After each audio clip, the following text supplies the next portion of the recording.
అది ఒక కారణం. ఇంకొక కారణం ఏమిటి అనంటే మిగతా ఏ ప్రాణి వల్ల కలగనటువంటి ప్రయోజనం గోవు నుంచి మనకు కలుగుతున్నది.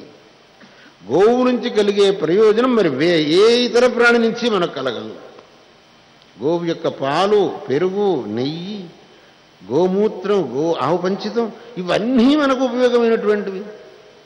వేరే ఏ ప్రాణి యొక్క మూత్రం కానీ దాని యొక్క పురుషం కానీ మనం తీసుకోం, గోవుది మాత్రం తీసుకుంటాం మనం.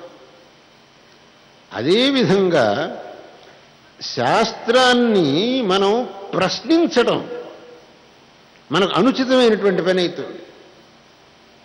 దాన్నే పుచ్చుకొని భగవత్పాదుడు అన్నారు, దుస్తర్కాత్ సువిరమ్యత. ధర్మశాస్త్రంలో చెప్పారు, శృతిస్తు వేదో విజ్ఞేయో ధర్మశాస్త్రంతు వై స్మృతి తే సర్వార్థేష్వమీమాంస్యే తాభ్యాం ధర్మో హి నిర్బభౌ. శృతి, స్మృతి అంటే ధర్మశాస్త్రం, వీట్ల మీద కుతర్కాలు చెయ్యటం అనేది సర్వథా అనుచితం. ఎందుకంటే ఇవే మనకు ధర్మాన్ని బోధిస్తుండేటటువంటివి. ధర్మాన్ని బోధిస్తుండేటటువంటి వాటినే మనం ప్రశ్న చేస్తున్నాము అని అంటే, ఏ ఉపాధ్యాయుడి వల్ల మనం విద్యను గ్రహిస్తున్నామో ఆ ఉపాధ్యాయుణ్ణే శంకించినట్టు. ఏ గురువు మనకు జ్ఞానాన్ని ప్రబోధిస్తున్నాడో ఆ గురువునే మనం మీకేం తెలుసు అని గురువునే అంటే, మీరు చెప్పేది సరేనా అని మనం ఆ గురువునే అడిగితే ఆ గురువు దగ్గర మనం జ్ఞానం ఎలా పొందగలుగుతాం? అందుకే ఒక చోట చెప్పారు, అంతేవాస్యనంతే వాసీ భవతి గురావనైపుణమాపద్యమానః. గురువు యందు అజ్ఞానాన్ని ఆరోపించేటటువంటి శిష్యుడు శిష్యుడే కాదు, ఆ గురువు నీకు విద్యను చెబుతున్నాడు, ఆయన వల్ల విద్యను నేర్చుకుంటున్నావు, మళ్ళీ ఆయనకేం వచ్చు అని అడుగుతున్నావు. ఎంత ధూర్తతనం! అలాగే శాస్త్రాన్ని, ఆ శృతి స్మృతులు మనకు ధర్మాన్ని తెలియజేసేటటువంటివి, వాట్లనే మనం ప్రశ్నిస్తే అది కూడా అపరాధమవుతుంది. అందువల్ల మనం ఎట్టి పరిస్థితిలో కూడా ధర్మాన్ని ఆచరించే విషయంలో ఉపేక్షాభావం ఉండకూడదు. మనకు ఏవో అనవసరమైనటువంటి కారణాలను చెప్పి ధర్మానుష్ఠానాన్ని నుంచి తప్పించుకోవటం అనేటటువంటి సర్వథా అనుచితం. దీన్ని మనం జ్ఞాపకంలో పెట్టుకోవాలి. దానికి లేనిపోయిన కారణాలు చెప్పటం, అలా కారణాలు చెప్పి ధర్మాచరణం నుంచి తప్పించుకున్నందువల్ల మనకు కలిగేటటువంటి ప్రత్యవాయం ఏదైతే ఉందో దాన్ని పరిహరించుకోవడం ఎప్పటికీ సాధ్యం కాదు. ప్రత్యవాయం అనే ఒక శబ్దం శాస్త్రంలో ఉన్నదండి, దానికి పాపం అని అర్థం. ఎలాగైతే శాస్త్రంలో చెయ్యకూడదు అన్నదాన్ని చేస్తే పాపం వస్తుందో, అలాగే చెయ్యి అన్నదాన్ని చెయ్యకపోతే కూడా పాపం వస్తుంది. రెండూ పాపాలే. చెయ్యకూడదు అన్నదాన్ని చేసినా, చెయ్యమన్నదాన్ని చేయకపోయినా రెండింటి వల్ల పాపమే వస్తుంది. కాబట్టి ఈ రెండింటినీ మనం సరిగ్గా ఏదైతే చెయ్యకూడదు అని శాస్త్రం చెప్పిందో దాన్ని చెయ్యకూడదు, ఏదైతే చెయ్యని శాస్త్రం చెప్పిందో దాన్ని చెయ్యాల్సిందే. అందుకే ఒక భక్తుడు భగవంతుడి దగ్గర ప్రార్థించాడట, భగవంత రోజు 2 పాపాలు నేను చేస్తూనే ఉన్నాను, యత్కృత్యం తన్నకృతం యదకృత్యం కృత్యవత్ తదాచరిత. దేని శాస్త్రం చేయమని చెబుతున్నదో దాన్ని నేను చేయటం లేదు, దేని శాస్త్రం చెయ్యొద్దు అని చెబుతున్నదో దాన్ని చేస్తూనే ఉన్నాను. 2 రకాల తప్పులు రోజు నా వల్ల జరుగుతూనే ఉన్నాయి. వీడికి ఏం ప్రాయశ్చిత్తమో నాకు తెలియలేదు, నీ నామస్మరణం చేస్తాను, దాంతో నాకు ముక్తిని ప్రసాదించు అని అడిగాడు. అంటే చెయ్యవద్దు అన్నదాన్ని చేస్తే ఎంత తప్పో, చెయ్యి అన్నదాన్ని చెయ్యకపోతే కూడా అంతే అదే తప్పు అని మనం తెలుసుకోవాలి. కాబట్టి మనుష్యుడికి ఏ కారణం వల్ల మిగతా ప్రాణుల కంటే ఉత్కర్ష అనేది ఉన్నదో, ఆ కారణం ఏదైతే ఉన్నదో ధర్మానుష్ఠానానికి యోగ్యత అనేది, దాన్ని సరిగ్గా ఉపయోగించుకోవాలి అనేదే నేను చెప్పొచ్చిన మాట. దాన్ని ఉపయోగించుకోకపోయినట్టయితే ఈ జన్మ వ్యర్థమవుతుంది. ఒక విషయం మనం తెలుసుకోవాలి, ఈ మనుష్య జన్మ మళ్ళీ మనకు వస్తుంది అనే గ్యారంటీ లేదు. మళ్ళీ ఏదో ప్రాణజన్మ వచ్చిందంటే అప్పుడు ఏం చేస్తాం? ఇదేదో మన పూర్వపుణ్యం వల్ల వచ్చింది, ధర్మానుష్ఠానానికి తగినటువంటి శరీరం వచ్చింది. ఈ సమయంలో మనం మన వివేకాన్ని ఉపయోగించుకొని ధర్మాన్ని ఆచరించినట్టయితే ఇంకా ఉత్కృష్టమైన శరీరం మనకు లభిస్తుంది. ఇప్పుడు మనం అవివేకంతో ధర్మాన్ని ఆచరించక ఈ దుర్లభమైన మనుష్య జన్మను వ్యర్థం చేసుకున్నామనంటే మనకంటే అవివేకి అనేవాడు ఇంకొకడు ఉండడు. కాబట్టి అటువంటి అవివేకులం మనం కాకూడదు. మనం మన యొక్క బుద్ధిని ఉపయోగించుకోవాలి. భగవంతుడు మనకు ఆ శక్తి ఇచ్చాడు. ఏది సరి ఏది తప్పు అని నిర్ణయించుకునే శక్తి మనకి ఇచ్చాడు. అక్కడ నిప్పు ఉంది అనంటే ఆ నిప్పు మీద చెయ్యి పెట్టకూడదు, పెడితే కాలుతుంది అనే బుద్ధి మనకి ఇచ్చాడు భగవంతుడు. దారిలో పోతున్నాం, అక్కడ గొయ్యి ఉన్నది, ఆ గోతులో పడకూడదు కాబట్టి ఆ దారిలో పోకూడదు అని తీర్మానించుకునే శక్తి మనకి ఇచ్చాడు భగవంతుడు.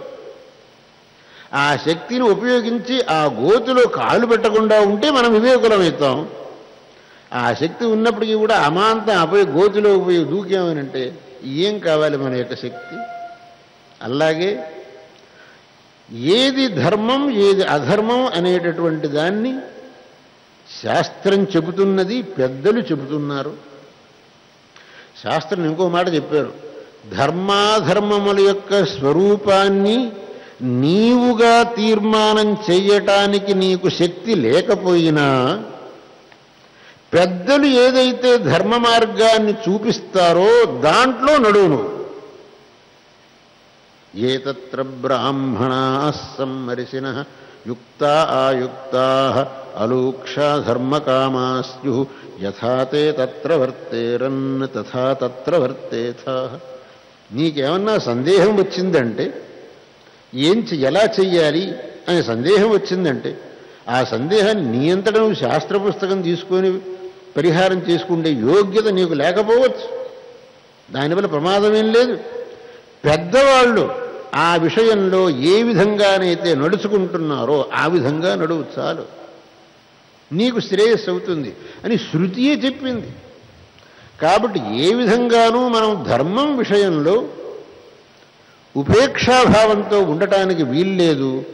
యథాశక్తి మన యొక్క శక్తికి తగినట్టుగా, ఎవరిని నీ శక్తికి మించి ధర్మం ఆచరించమని ఏ శాస్త్రంలోనూ చెప్పలేదు. ఇంకోటికి దానం చేయమన్నది శాస్త్రం. ఎంత చెయ్యాలి, నీ చేతులు ఎంత ఉందో అంత. ఒక ఆయన 1,00,000 రూపాయలు డొనేషన్ చేసి నువ్వు 1,00,000 రూపాయలు డొనేషన్ ఇవ్వని ఎక్కడా లేదయ్యా బాబు. నీ చేతిలో 10 రూపాయలు ఉన్నది, 5 రూపాయలు నువ్వు డొనేషన్ ఇస్తే చాలు. ఆయన 1,00,000 రూపాయలు ఇచ్చిన వాడికి ఎంత పుణ్యమో నీకు అంతే పుణ్యం. ఆయన శక్తికి తగినట్టు ఆయన చేశాడు, నీ శక్తికి తగినట్టు నువ్వు చేసావు, ఇద్దరికీ ఒకటే పుణ్యం. కానీ ఆయన 1,00,000 రూపాయలు ఇవ్వడానికి శక్తి ఉన్నవాడు 10 రూపాయలు ఇచ్చాడంటే ఆయన పుణ్యం రాదు. ఆయనకు 1,00,000 ఇవ్వడానికి శక్తి ఉన్నది కాబట్టి ఆయన 1,00,000 ఇవ్వాల్సింది. నీకు ఆ శక్తి లేదు, నువ్వు కేవలం 5 రూపాయలు చాలు, నీకు పుణ్యం వస్తుంది. కాబట్టి శాస్త్రం నువ్వు యథాశక్తిగా నీ యొక్క శక్తిని, అవకాశాన్ని, సామర్థ్యాన్ని అనుసరించి నువ్వు ధర్మాచరణ చేసి శ్రేయస్సును పొందు అని చెబుతున్నది.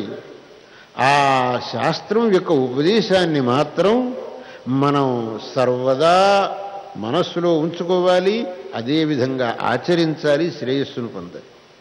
మన పూర్వులు ఇదే మార్గంలో వచ్చారు కదా. ఎవళ్ళని అడిగినా మీ తండ్రి తాత, మా తాతగారు త్రికాల సంధ్యానం, షట్కాల శివపూజలు, నిరతాన్నదాత అని ప్రతి ఒక్కరు చెప్పుకుంటూనే ఉంటాం. ఆయన ఇంట్లో అతిథికి భోజనం పెట్టకుండా ఆయన భోజనం చేసిందే లేదు. మీ తాత ముత్త మీరేం చేస్తున్నారు? ఎవడో ఒక అతిథికి ఏమన్నా పెట్టారా ఒకరోజన్నా? మీ తాతగారు చేశాడు, ముత్తాతగారు చేశాడంటే లాభం ఏముంది? మీరు ఆ పని చేయొద్దు.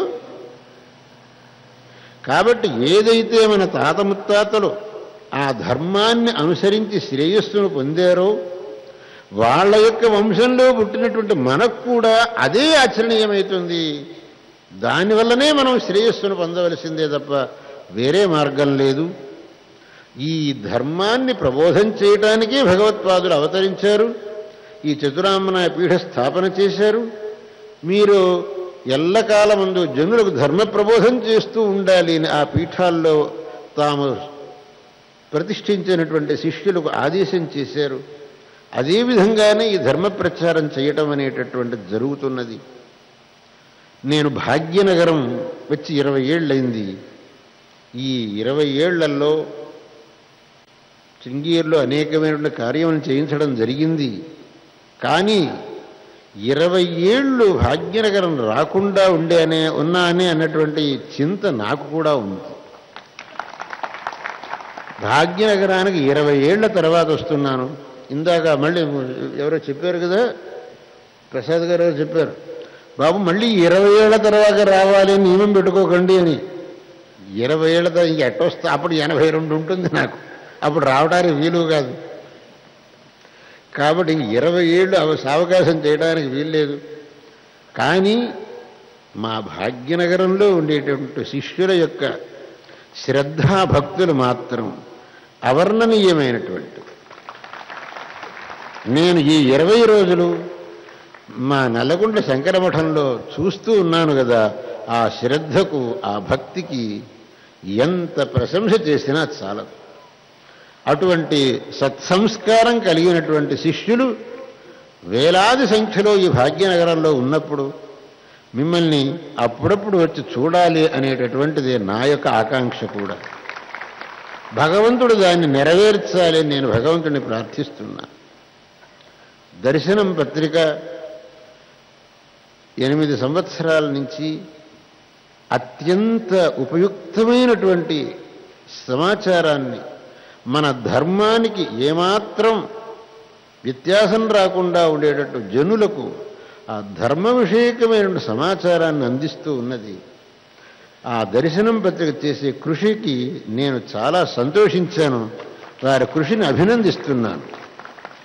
అందుకే వారు తమరు హైదరాబాదులో ఉన్నప్పుడు, భాగ్యనగరంలో ఉన్నప్పుడు ఒక సార్వజనిక సభను మేము ఏర్పాటు చేస్తాం, తమరు వచ్చి ఆ సభలో మాట్లాడి వచ్చేటటువంటి భక్తులకు ఆశీర్వదించాలి అని అన్నప్పుడు నేను సంతోషంతో అంగీకరించాను. ఎందుకంటే దర్శనం పత్రిక వారు ఈ సభను ఏర్పాటు చేయటంలో కేవలం వారికి ధర్మం మీద ఉండేటటువంటి శ్రద్ధ, శృంగేరి జగద్గురువుల యందు ఉండేటటువంటి శ్రద్ధ, అనేక మంది భక్తులకు జగద్గురువుల వారి యొక్క సందేశాన్ని వినిపించాలి అనేటటువంటి ఆసక్తి, అవే వారి యొక్క ఈ ప్రార్థనకు కారణములు అనేటటువంటి దాన్ని నేను గ్రహించి, తప్పకుండా చెయ్యండి మీ కార్యక్రమం, నేను వచ్చి ఆశీర్విస్తాను వచ్చాను. ఇవాళ ఈ కార్యక్రమాన్ని చాలా భవ్యంగా ఏర్పాటు చేశారు. అనేక మంది విద్వాంసులు, కవులు ఇక్కడికి వచ్చి తమ యొక్క శ్రద్ధను, భక్తిని ప్రదర్శించారు. అనేక మంది లౌకికులు, ఉన్నతోద్యోగులు అనేక మంది ఇక్కడికి విచ్చేసి మాకు ఆనందాన్ని కలిగించారు. మీకందరికీ నా యొక్క పరిపూర్ణమైన నారాయణ స్మరణపూర్వక ఆశీస్సులు తెలియజేస్తున్నాను. నేను హైదరాబాద్ వచ్చి 20 రోజులైంది. రేపటి రోజు హైదరాబాద్ నుంచి ప్రస్థానం చేయాల్సి ఉన్నది. మళ్ళీ వీలైనంత త్వరలో భగవంతుడు హైదరాబాద్ రావటానికి అనుగ్రహం చేయాలని భగవంతుడిని ప్రార్థిస్తూ మీకందరికీ మరొక్క మారు ఆశీస్సులు తెలియజెపుతూ, విశేషించి దర్శనం పత్రిక యాజమాన్యానికి ప్రత్యేకమైన ఆశీస్సులు అందజేస్తూ, అనేక దేవాలయాల నుంచి ఆయా దేవాలయ అధికారులు, అక్కడి వైదిక బృందం వచ్చి ఆయా దేవాలయ ప్రసాదాన్ని ఇక్కడ సమర్పించారు. వాళ్ళందరికీ కూడా ప్రత్యేకంగా నా ఆశీస్సులను తెలియపరుస్తూ ఈ భాషణాన్ని ఇంతటితో ముగిస్తున్నాను. హర నమః పార్వతీపతయే హర హర మహాదేవ.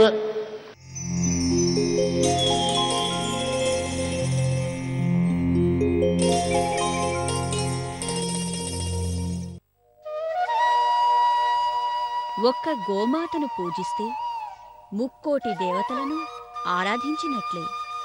గోవులున్న ఇల్లు, గ్రామం, రాష్ట్రం, దేశం సమస్త సౌభాగ్యాలతో వర్ధిల్లుతాయి.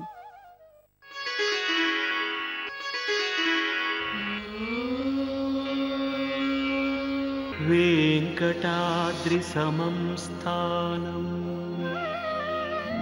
బ్రహ్మాండే నాస్తి కించన వెంకటేశ సమో దేవో న భూతో న భవిష్యతి. సప్రేమ వేదిక మలాకర పల్లవాభ్యాం సంవాహనే ప్రసవదిక్రమమాదధానో కాంతాపవాన్మనసగోచర సౌకుమార్యో శ్రీవేంకటేశ చరణో చరణం ప్రపద్యే. శ్రీనివాసుని శ్రీచరణాలను ఆశ్రయిద్దాం, సకల శుభాలను పొందుదాం.